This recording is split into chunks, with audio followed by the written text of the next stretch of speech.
Հետազոտության եզրակացությունը Աստվածաշնչի կարևոր գործոնը պահանջում էին հետաքննություն, գնահատում, հաստատում, հայտնություն գրքում գրված երկրի կործանման վերաբերյալ։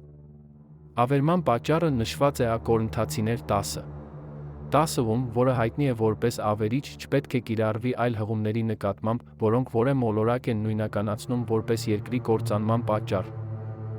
Բանավոր պատմությունը հաստատում է, որ երկրի կործանումը հայտնի էր անցյալում, քանի որ բուրգերի կառուցողները, հսկաները, նեֆիլիմները, պրեդամիտները դիտում էին կործանիչը, երբ այն մտնում էր արեգակնային համակարգ։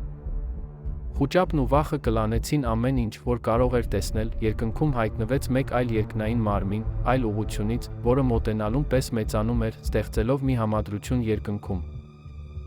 Ակնհայտ է, որ երկիրը գտնվում է մեռած մոլորակների մեջ, մինչ գիտությունը փնտրում է այլմոլորակային կյանք, անտեսեք այն ապացույցները, որոնք ցույց են տալիս, որ մի մոլորակ ոչնչացվել է, իսկ նրա լուսինը զրկվել է իր ամեն ինչից։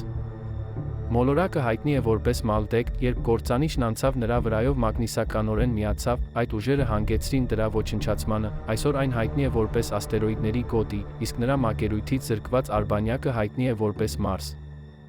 Երկիրը տուժեց ջրհեղեղից որպես կողմնակի հետանք, որը բուրգերի կառուցողներին, հսկաներին, նեֆիլիմներին, պրեդամիտներին լցրեց ծովը, միայն այն բուրգերն են մնացել առեղծված, որոնք նրանք կառուցել են ամբողջ աշխարհում։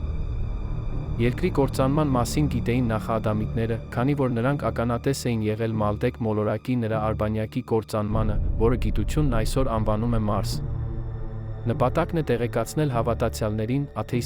աթեիստներին շատերին, ովքեր անտարբեր են այս հարցում, որ հետազոտությունները բացահայտել են մեր արեգակնային համակարգ վերադարձող երկնային մարմին։ Դրա ազդեցությունը արեգակի բոլոր մոլորակների վրա կհանգեցնի երկրի այլ մոլորակների ոչնչացմանը 2031 թվականին, գումարած կամ հանած մեկ ով։ Անիծյալների աշխարհը ներկայացնում է վերջը սկզբում, թույլ տալով յուրաքանչյուրին հասկանալ, թե ինչ է բերում ապագան, իսկ գաղտնիքների գիրքը հնարավորություն է տալիս սովորել երկրից հեռանալուց առաջ հիմնական հրահանգները։ Հին անցյալում հայտնի էր, որ այն ապագայում կվերադառնա կոչնչացնի երկիրը։ Ապագան հիմա է, նշանները ցույց են տալիս, որ այն արագ մոտենում է, լավ սովորություն է ապրել վայելել պահը, պատրաստ լինելով ցանկացած իրադարձության։ Անիծյալների աշխարհը խաղի ամբողջական նախադիտման հղումը նկարագրության մեջ է, լրացուցիչ տեղեկատվությամբ հղումներով, որոնք թույլ են տալիս ցանկացած մեկին հաստատել, որ 2014-ն 271 կործանիչն է։